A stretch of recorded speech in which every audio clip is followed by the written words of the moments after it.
Hello there. Very glad to have you with me tonight. Yesterday, Dallas Police Chief David Brown responded to some of the anti-police protesters by suggesting an alternative. We're hiring. Get off that protest line and put an application in. And we'll put you in your neighborhood and we will help you resolve some of the problems you're protesting about. All right, here to discuss race and law enforcement, it's Charlamagne Tha God from the Breakfast Club and from the universe. What's up, Kennedy? Welcome back. So I liked what he had to say.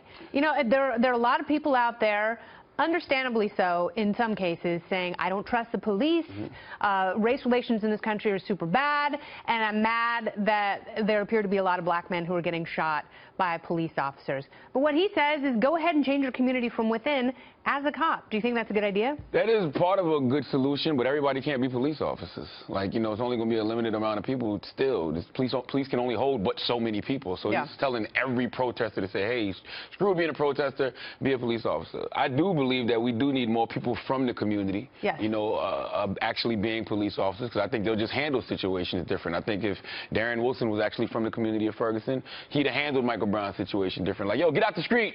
You know, if I tell your pops or something like that. So I definitely agree with his solution, but it's not a great solution because everybody can't be police officers. It's a much better solution than others that people have proposed, and I really think there's something to be said for a guy like that who came from a bad neighborhood and he saw a bunch of his friends getting, as he said, wrapped up in the crack epidemic, and he wanted to change it. And most people listening to him aren't going to put in an application, but maybe there are a few people who are like, oh, I actually want a better life and a pension until I'm old. That's true, but what I hate about this whole narrative is that it's changed because it's changed from actual police officers killing civilians to now everything is about the cops, and now we the people have to take responsibility for the way the cops treat us.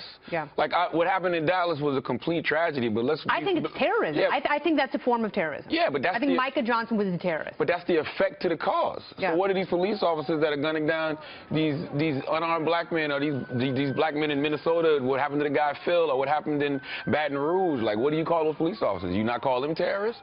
Why aren't they putting more responsibility on them to say, hey, maybe you shouldn't react so fast and just pull out your gun and kill people? But why isn't someone like Darren Wilson charged? In the Freddie Gray case, why has there been nothing but acquittals? That's the problem. So when you call Micah Johnson a terrorist, he's a terrorist. To me, I'm glad he's dead. I see an insane person, and I feel like I think he is an insane person, an insane terrorist. But I feel like injustice breeds insanity. This guy was in the military. What if he was already suffering from post-traumatic stress disorder, and then he comes home and he's constantly watching TV and he's watching people that look like him constantly get killed, and nobody's getting punished for it? That could drive you crazy. Here's what I will say to that is a lot of people, a vast majority of people who come back from Iraq and Afghanistan don't pick up a gun and start assassinating cops. Because it's not logical, it's not rational, and it's not right, and it's not a good solution to anything. I agree, but I will say this, constantly watching those videos over and over and over will drive you crazy, especially when nothing is being done. You're not seeing these cops get punished, you're not seeing them be arrested. I have anxiety when it comes to police officers. I drive now, sometimes when a cop gets behind me, I pull over. But every black man that I've talked to has said the exact same thing. Like, you don't know what it's like to be in a car and be followed by a cop and be pulled out of your car, and they've all had very similar circumstances. I agree. I don't even want the problems. And I shouldn't feel like that about my cops. My cops are supposed to protect and serve, not make me paranoid and stressed out. Okay, but here's the thing. Dallas is an example of a department that was trying to make better changes and trying to have better interface with the community. There really were. I mean, there were some really positive things happening in that city, yet a crazy person punished that police force and killed 5 officers. What drove him crazy? That's what we should be asking ourselves.